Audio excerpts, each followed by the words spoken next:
All right. So we've seen Caillebotte before, right? You might remember from way back when we were talking about these changes to Paris that we've seen some works by Caillebotte. And you might say not. We saw a couple different pictures that showed this amazing cast iron steel bridge that spanned the railway yard at one of the new railway stations, Gare Saint-Lazare. Manet's picture of the railway is sort of just over there, looking back toward us, right? So our bridge is just at a view there. Unfortunately, the bridge isn't there anymore. Well, the bridge is, but not that wonderful iron support mechanism and so on. Unfortunately, I hoped it would be there when it is, but it's not. But Caillebotte's pictures are, I think, in many ways, some of the most interesting compositionally of Impressionist pictures, because he takes chances that no other painters take. And I think our reading is sort of about that, some of the chances as an artist that Caillebotte takes. Why is he able to take chances that nobody else takes?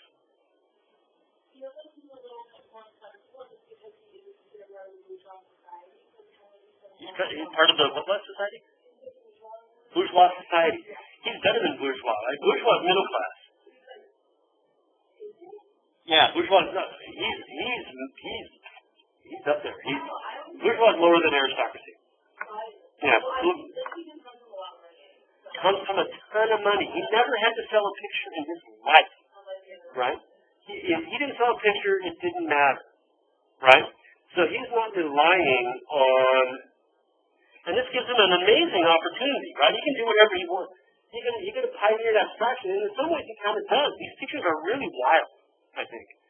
When, in retrospect, they may not seem so much, but when we look at them, we go like, who else would do something like that? Where you crowd three figures on the left-hand side, all of them have their backs to us, right? One of them's cut off by the front, the other can only see the shoulder and the hat.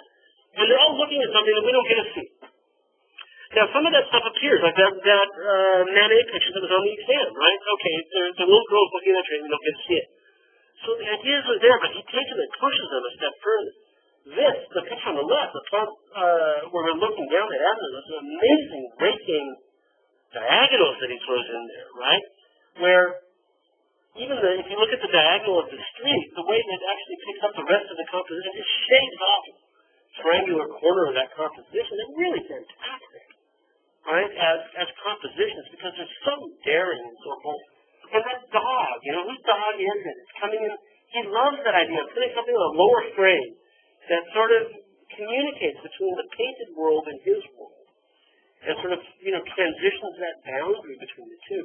But in many ways, conventionally, right, in traditions, it doesn't make a lot of sense, And then the subjects here, right, they're always about these top-hatted flaneurs. We read about flaneur before, right, F-L-A-N-E-U-R.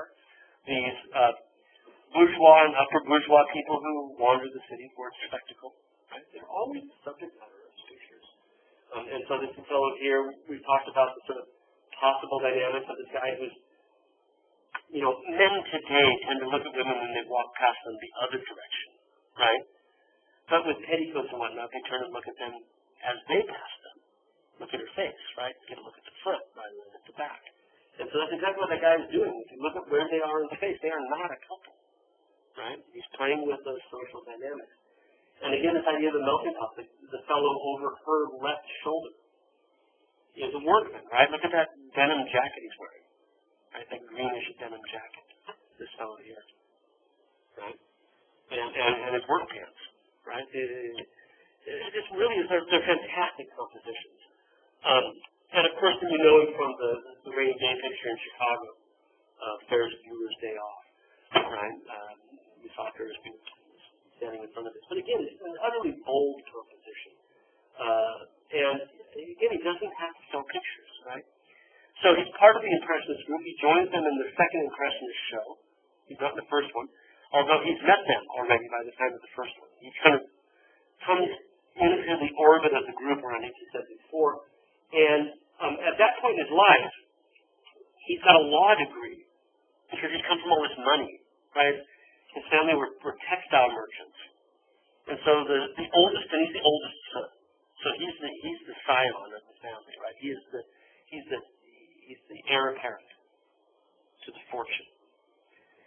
and he serves in the war.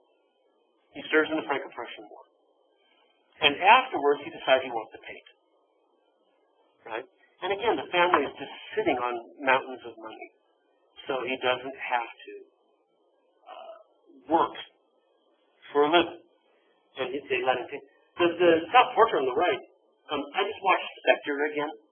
Did you ever see the most recent James Bond picture? The bad guy, Christoph Waltz. This actor was in, he won an Oscar for Django Unchained, I think. Right? He looks a lot like him. You know, yeah, the guy, the Austrian actor that won the Oscar for that Quentin Tarantino cowboy movie. Yes, he's in a lot. That's right. That's right. He's a Nazi in that as well. Doesn't he look like him, though? He looks. I saw this. I go, there's Christoph Waltz. I just watched Spectre like the other night. I was laying flat on my back. I couldn't do anything. I'm watching movies I've seen before. Right?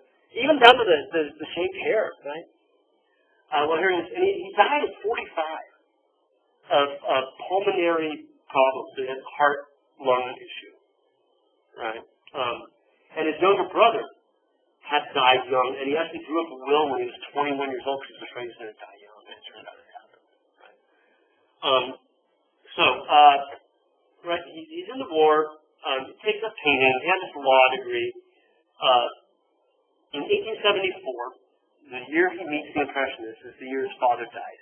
And because he's the oldest male son, he inherits everything from his father. His mother's still alive, but she took out a lot of money, too, because as we read in the article, one of the things that the bourgeois, and Sarah, bourgeois means basically working class, as opposed to, and it could be lots of money, but working class for us means something very different. Working class for us means like, yeah, well, okay, so one of the things that we should understand is the idea of a bourgeois, is the idea that it's not, a bourgeois family is a family that's not inherited. Okay. So this is something we don't have in America. Just keep that in mind. In Europe, there is titled aristocracy. And this is from everywhere in Europe. And this is, you think about Prince Charles. Okay, he's titled aristocracy. He's coming from a family lineage that has their power as part of their heritage.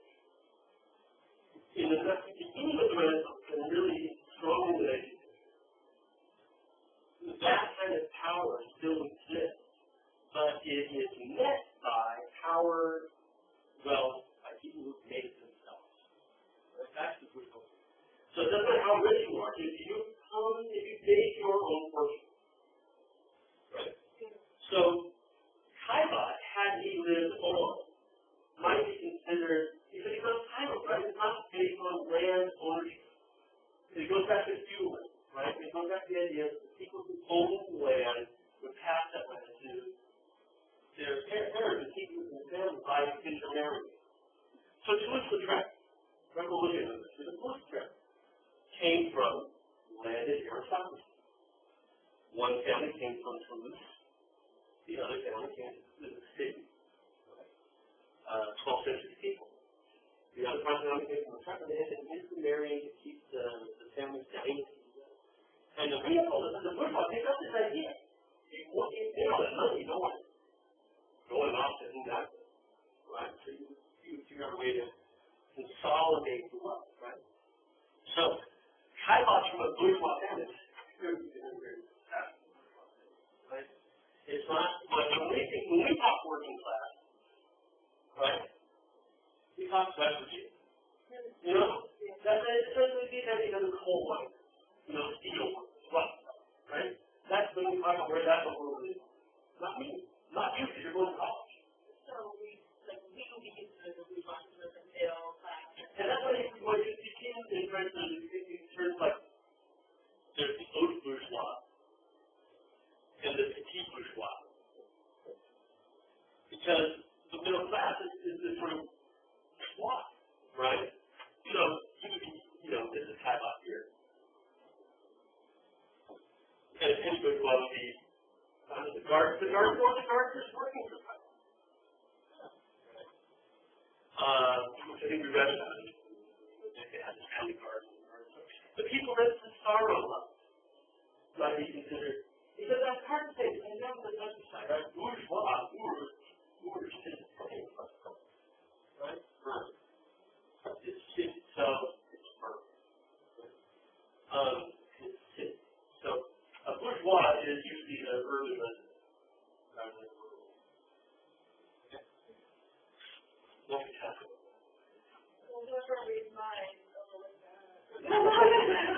Or correct it so that with the revision you get it right. Yeah. Okay, so his father died in 1874, inherits his family fortune.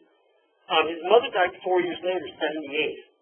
And her fortune is split between all of the kids, not just him, right? And but he gets still even more. But from dad, because he's the firstborn male, right? They inherited this practice from landed aristocracy, which said that the firstborn male is the one that inherits the title and the land. Okay. This cemented his shift to art. He made his debut as an artist at the Second Impressionist show in 1876. The painting that he showed was the Four Scriptures, which is in the museum. But he never had to sell a work.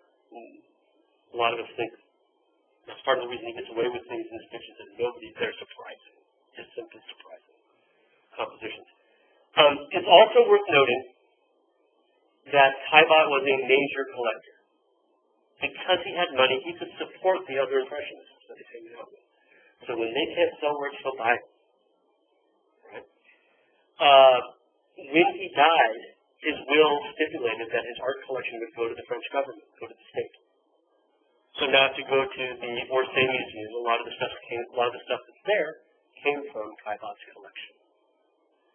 When he died, he left 68 pictures to the government, 68 paintings in his private collection.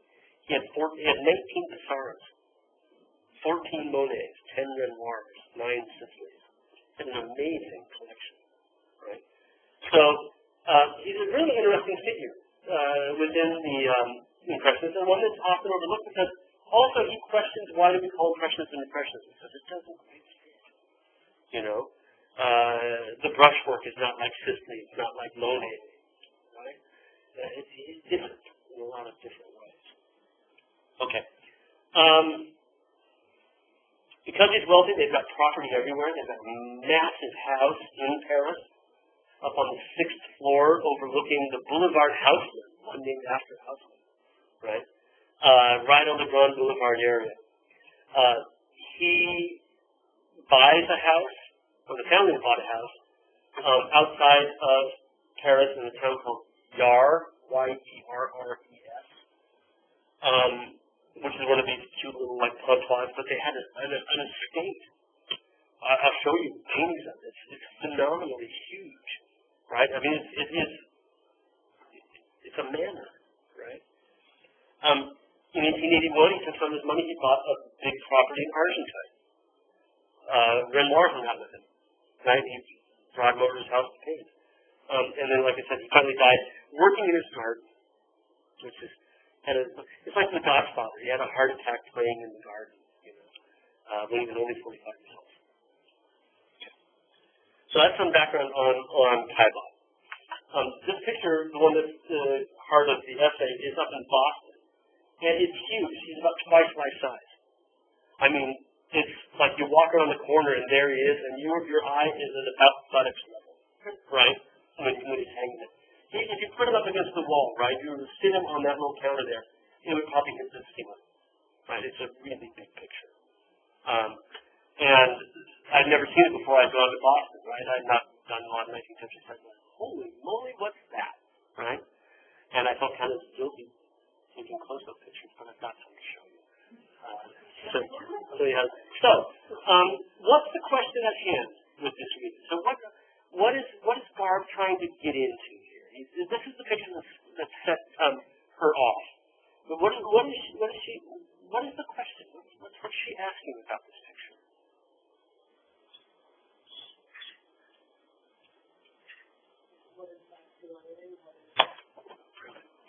What is masculinity? That relates to the core, right? So the male figure, a nude male is about masculinity, Okay, that's kind of an accepted precept within this, is that the images of the nude male figure are going to have as a theme masculinity. But this one raises particular problems with that, and that's what you get. What are those problems? Why is this a problematic picture of masculinity? Joe? Because taking away like the classical, Right. real, like epic, heroic masculinity. Right. There's always been an excuse for artists to show male nudity. Right? And this is the same problem that really got Manet in trouble with the Luncheon on the Grass and the Olympian pictures. Is that when you give it, there's this whole safe harbor you've got for nudity in art. It's a fairly big safe harbor, right? Which is you make it a mythology, you make it historical, right? You give it the accoutrements that go with that, give it a narrative, a story, right? Preferably, like I said, story of mythology or ancient history. And then it's okay. Then it's safe, right? You can show all the naked guys you want if they are Roman soldiers arming themselves for battle. Or if it's Actaeon, the huntsman, about to spy Diana in the woods. It doesn't matter, right? You can show all the nudity you want if they're gods or Romans or Greeks. And it's okay. But he's not. So that's the problem. So, going back to this, right, the bigger question is not only about how does this then, what does it have to say about masculinity in this situation where the norm has been upset, right? And we know now that he can do this. He can upset the norm because of his particular privilege that he has, right? The privilege he has as an artist who doesn't have to work, right? Now, it's made problematic a little bit further by something else about it. Not only has the idea of a historical or narrative reference been removed in place of mundane, everyday activity. That's a problem in itself. But there's a secondary problem. He's put the masculine figure in a traditionally feminine scene, right? So, our Degas bathers, right? I didn't show you this one before, but I love this picture as well. Equally bold compositions with Degas. But he came from money too, didn't he? And somebody lost it, but I mean, he has this background. He actually had something. It's still a very odd composition here, yeah. The idea of a figure bathing in the act of, or just after bathing, is traditionally feminine. So there's two issues that come with masculinity here, right? One, the traditional way in which he shows it's gone, and two, he puts this image of masculinity in a feminine space. Okay? So that's the question we've got to figure out how to solve. What does it have to say with this, right? Now what that does is it raises all sorts of issues. How do you then solve this? You got to break down that question and say, okay, if I'm going to figure out what it has to say about masculinity within a feminine space, I got to figure out this, and this, and this, and this, in order to come to some closure on that question. And that's what the essay does. It goes through these different things that she's got to take on, right? So, for example, I'll give you the first one, right? How was masculinity defined in the 19th century? That's something you have to answer to talk about what he's doing. Is it normal, what he's doing, or is it different? So what did the 19th century have to say about masculinity? How was masculinity defined? So how did they define it? What was masculinity to a 19th century Frenchman? A beard. Ruddy beard.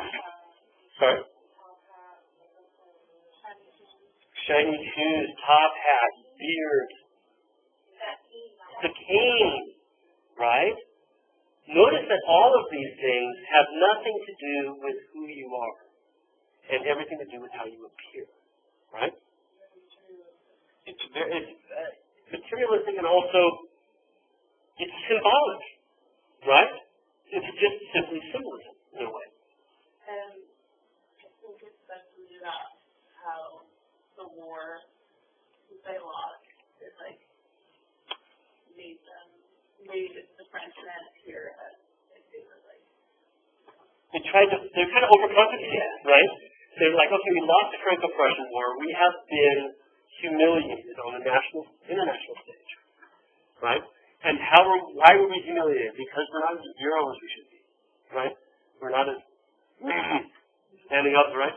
And so there is some part about it that is, and the show makes up for the fact that they felt a psychological lapse, right? That would have led to their humiliating defeat at the hands of the German Prussians in the Franco-Prussian War. So the idea of wearing, and I got some pictures, right? That's something. These are Taibot. I went through. Taibot is so fascinating. A little goes a long way. There was a big show at the National Gallery about 3 years ago. That's right. We went there for the pleasure. That's right. A little went a long way, but they're really, the guy sleeping in the back. They're just these really weird little things. That picture that she showed of the little sleeping guy with the woman in the forest is such a weird picture. And people thought it was weird, right? But yeah, they're outward signs to make up for a perceived lack of virility that was linked to French downfall. Now, we've read about this idea that after the war, people felt, people in France felt they had to do something to make up for it and rebuild. And so we read, with talking about Monet, the idea of all this industry as being a symbol of French speak. But now we're reading at the personal level, this idea of like being this big macho butch bearded bear weekend guy, Only this is not because that makes it all gay. But the lumberjack, right, kind of look. It begins to account for the popularity of facial hair, pipes, and, these suits that just make you into, she says, right, one big palace, right, a big tube.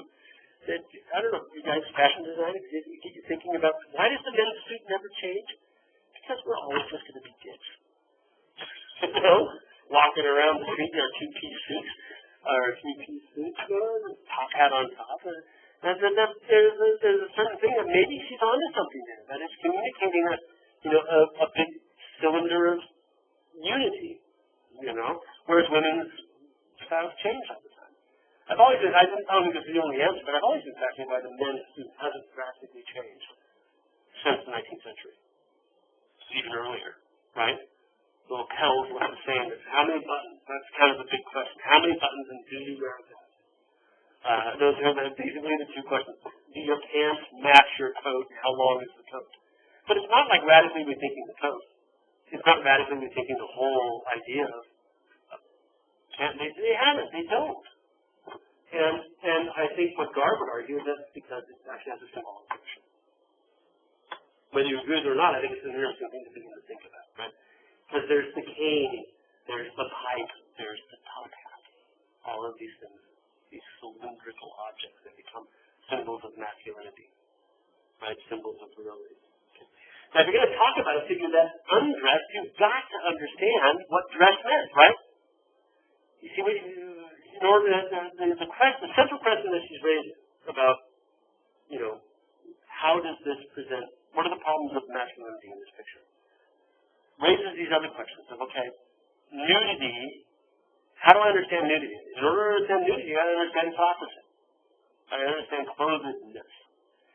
And his figure, in addition to getting rid of all of the trappings of mythology and history, is also getting rid of all of the trappings of clothing symbolism. Clothing and accoutrements as a way of projecting that virility, a way of communicating that idea. It has to do it in a different way. Right? So that's one of the issues that this question raises, right? How did the 19th century define masculinity? Probably a couple more. We know this one on the left, but this is come up in the Zagregan. But again, that idea of everything's just a bunch of tubes and cylinders. Look at how he's holding that cigar in his teeth. Erect in his teeth. Right? This picture is is in Russia, in St. Petersburg. And the Russians had claimed for the longest time that it was destroyed in the war, because they had taken it during World War II from the Germans. That's how it was destroyed already? And then it miraculously appeared, like 3 or 4 years ago. Well, guess what? It wasn't destroyed. You know? And it turns out it just been hiding it. It didn't want to give it back to the Germans. That's exactly right. The Russians, you know, war is an open door to pilfer things, right? So anyway, the God is a good comparison with Caillebotte, because I think the God is the only other impressionist whose compositions are quite so wild and crazy. You know, this is a really wild and crazy composition. All that open space, right, between the figures, looking each way. But again, clothing, right? The meaning of clothing. You have to understand the meaning of clothing to understand what it means to depict a figure without them, right? And we've already talked about this, why this was so important in Caillebotte's day, because of the war, right? So this is particularly an issue in the 1870s when Caillebotte finally starts painting. But there's more to being masculine in the 19th century than just your clothing. There were actually activities that were considered to be masculine as well. There were character traits that were seen to be particularly virile and were the responsibility of men. And she talks about these as well. The family, keeping the family together, protecting the family. That was why you had to be masculine and virile. And that was why France fell, was that the men weren't strong enough to protect it. So the issues of masculinity come up. How is it defined? It's defined through symbols, but also through particular actions that men had roles within the family and within society that were believed that they had to uphold for the community to continue to function well. And that this is problematized in Caillebotte's picture because we don't have the clothes, and because we're presented with the rear view, which is a view of vulnerability. Right? So it's distinctly problematizing all of the issues of male representation in 19th century Earth. Right? So activities and responsibilities. I brought these two in this because the Caillebotte was in the picture. Amazing how he tips the front down of this picture. If you look at the plate in the foreground, it is parallel with the picture plate. Right? That half circle at the bottom, that's Caillebotte's plate. So this is Caillebotte's point of view of the dinner table. His brother over there busily working, the servant serving, I assume his aunt or his mother or something. 76 is probably his mom, she doesn't back to 78. But as he's looking down at the table, you get the sense of the continuous view as he moves through space. So as I look down at my notes are facing my face, right? But as I look up at you, they're like this. And he pulls those both into the same frame, right? In a way that's seamless, you know, that you're looking down at the top of that glass, that you look across at the sides of the glass as you get further down the table. And as you look straight down, there's that knife, his butter knife, sticking straight up, vertically up, you know, and his empty plate there in front of you. It's a fantastic composition, really. Just you look at it and you're like, that is so weird. It's just a weird picture. The other thing that's interesting about these is that almost, and it may be the weirdness, 75% of Caillebottes that I found are in private collections today, still, owned by individuals, not by museums. And that's really rare. There's a vast number of these things that are not part of major museum collections. There's something about him that she talks about in the article about how he's kind of dancing in both worlds, right? He's bourgeois, but he's an outsider of that, right? He's wealthy, but he's an artist, right? And he may be an artist, but he's an impressionist. So he's sort of in this ether between these two different solid worlds, right? Okay. So we have one of the issues that we're dealing with when we're talking about these images of virility and masculinity through a naked figure. One of them is what does nakedness mean and what does clothing mean. We're beginning to get into that. The second thing that she asked, and this is very, very important, is what is the relationship between the viewer and the subject? That's absolutely crucial, is to think about what is the relationship between the viewer and the subject. We did this with Pissarro, right? The Pissarro reading was all about that. It was all about what was the relationship between Pissarro, the painter, and the stuff that he paints. Right? And for Caillebotte, that's also an issue, but in a very different way. It's not about a political meaning or a sense of writing that has anything to do with politics and championing the working class, but rather Caillebotte's social class. What does it mean when people of one social class pick people outside of that or within it? Right? So Caillebotte's class distinction as a wealthy, independently wealthy man from a self-made family should have a huge impact on how we look at what he sees, and should help us to understand his, I'm trying to avoid saying point of view because it really comes down to the physical point of view, but there's another way of thinking it, psychological point of view. So in this case, he's part of this dinner, right? He's actively engaged in the dinner, but not because his plate's empty, but he's got a seat at the table. If you just think about that, I've got a seat at the table.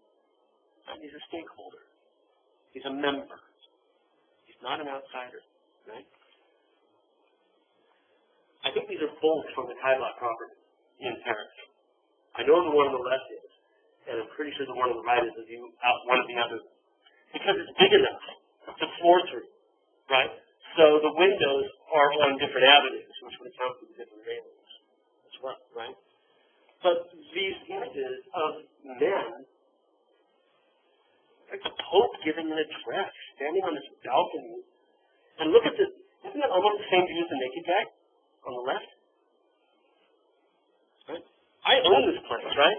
He's just like, attention people of Paris, right? Welcome to your new overlord. There's this, and the city below him is, he owns everything he sees. We talked about that before when we read, I think, Clark maybe, or the Herbert article on Paris was the view down on this nearly empty street, and the man in the protection of his house, upper middle class house, looking down on the solitary woman, exposed, alone, on that little niche of a corner as well, and the ownership of that gaze, right, from his status, looking down. Their property on Boulevard Haussmann intersected, I believe, with Boulevard des Italiens. And I think that's really fascinating, right? The same view that Pissarro painted, Caillebotte paints. Right?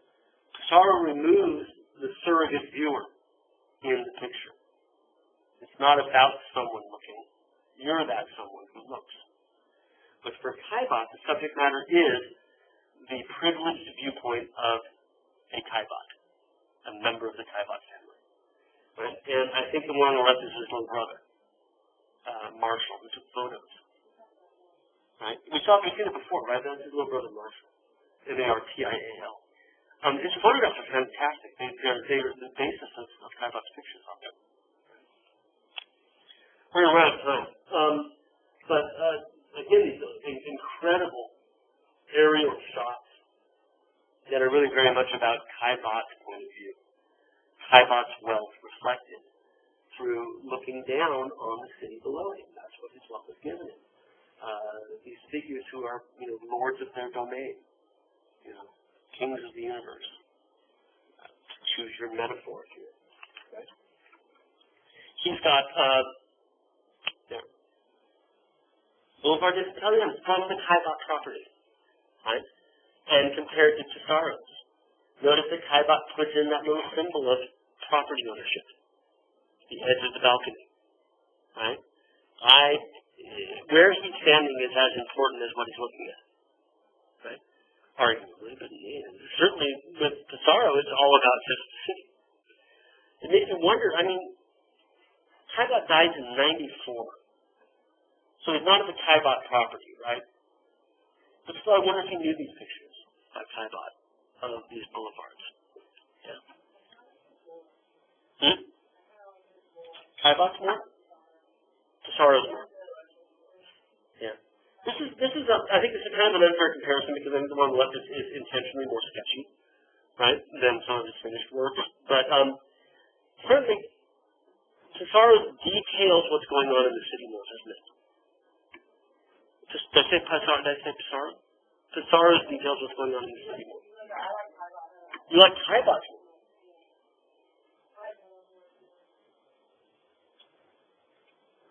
Good. It's good to have an opinion. I like them both for different reasons, right? I think the things that I like about the Caillebotte, the sense of weather, the light, which are missing from are much more subtle in the Pissarro, right? He calls it morning light, and there's only that corner on the lower right corner, and the gap in the buildings in the upper right corner that give you the sense of the light coming through vertically, or horizontally, I mean.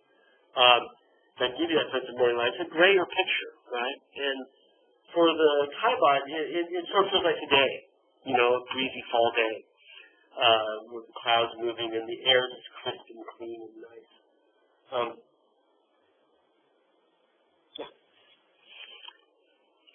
This is the estate that he bought in the countryside. On the left, that's the driveway to his house, right? This is the house in Yerre that he bought. And so it looks like a public garden, right? But no, that's his property. That's all his property that he bought with the family fortune. And those are his gardeners. That's outside the kitchen. It's a self-supplying kitchen, right? So in many ways, Caillebotte's pictures are pictures of privilege, right? And so as Garb is working through these issues, what issues does it raise? Masculinity, but also then the relationship between the artist and the subject, right? And to detail this, you have to keep in mind that Caillebotte was, as an artist, a very privileged artist, and his pictures are always going to come coached with an element of that class privilege within them, whether he wanted to or not, right? It might be an unconscious thing. But this is who Caillebotte was. And so this leads Garb then to discuss two of his more famous pictures, which are pictures of the working class, right? His images of the working class are troubled. They're problematic as well, in that he had this viewpoint of the very wealthy, right? The viewpoint of the house owner, the property owner, but at the same time, he sees a connection between himself and these workers. A house painter is, after all, a painter. He paints on a flat surface, they paint on a flat surface. But there's a value difference between them within society itself. But there's a connection that he sees. I mean, Garb points out that really the figure in front of his Caillebotte is not the house painters themselves, it's the guy in the top hat walking by, not paying any attention to them. But Caillebotte's not walking by and not paying attention. He's standing there paying attention to them. And he sees with what they do, painting signs, laminating shutters. This is what he does in a way, right? He paints signs. The article had this wonderful thing where she talks about the fact that each of the floor scrapings, from where the scrapers have removed the varnish, is a brush stroke. That their work is his work, right? And he's able to come back and make the brush strokes, make the scrapings into these individualized. And you can see that, I think, between their knees, but also with this guy back here. Look at the brush strokes in the foreground there as he's picking it up, right? So this is all incredibly problematic, right? His images of workers. But also they help us because, in this case, these images of workers are his opportunity to study nudes, right? There are places where he can look at nude figures. Now, we're almost out of time. What answers do we get about we're going to go past the bathers and what are the rowing people. What answers do we get? Just because I have it, right? What answers do we have about this problem? Is there a clean and easy answer? How is masculinity depicted in this picture? How does he's made it a problem, He's removed the way it normally is depicted. So how does the image communicate masculinity? Like you mentioned before, just his posture, like the muscles in his body, like he has a very commanding stance, even when he's not facing. Yeah. That legs apart, right? Yeah, it's soldier stance, or not soldier, general stance. Yeah. The stance does it, right? Is part of it. The muscularity is certainly part of it. He's not at all out of shape, right? Look at his arms. And she talked about the oarsmen, right? With their muscularity in their arms as tying into that. But this is getting down to the solution is that masculinity is depicted solely through the body, right? Not through narrative, but entirely through the body. The signification of being masculine is only something that exists in the body, and not in the trappings, and not in the narrative. And what she suggests, I think, if you read it closely, is that what Kaiba is trying to do is to bring this to your attention. He wants you to recognize that where is masculinity truly loved? Not in the tradition of art, not in narrative, not in mythology, not in caves and top hats, just in the body itself. And the things that God has started, which is the removal of narrative, placing into a feminine space, the focus on the body, because that is vulnerable. This makes it a problem that has to be addressed. You have to come up with an answer. The answer certainly is already set up in the question itself, right? But what she's saying in a way is that this picture is almost like a teacher's picture. Just highlight way of saying, masculinity is not where we've always said it is. In art and in culture, we've always said that masculinity is in trappings, old school ideas about your relationship with your family, mythology, narrative, heroism. So you say that is part of it at all. Right? Masculinity is the heart. Seriously. Quickly notice this, just as I put life again. I didn't even know when I saw the picture. He's so adamant about the fact that he's naked, that he's unclothed. Notice how he doesn't. It's not clothed. Right? He doesn't have to. Everything here he can be chose to prove. Whether it's the wet footprints of the back of the sun, right? He's walking away from the sun. But his clothing is there. There's his suit on the chair. And his shoes. Next to him. It adds to the fact that he's caught in the hole. I see his garment. As you see from the back. So, body politics, right? Gender politics. Crucial issue here. And our next reading for Tuesday, not the Friday, so that's going to give you a chance to look at the Friday. The next reading, which is not a response reading, that he did, right, is about female gender politics and its relationship to therapy. Pick up right over where we were. So we didn't say last week, but I have Friday set up as a makeup day. So what I'm going to do with Friday and Tuesday is we'll pick up style.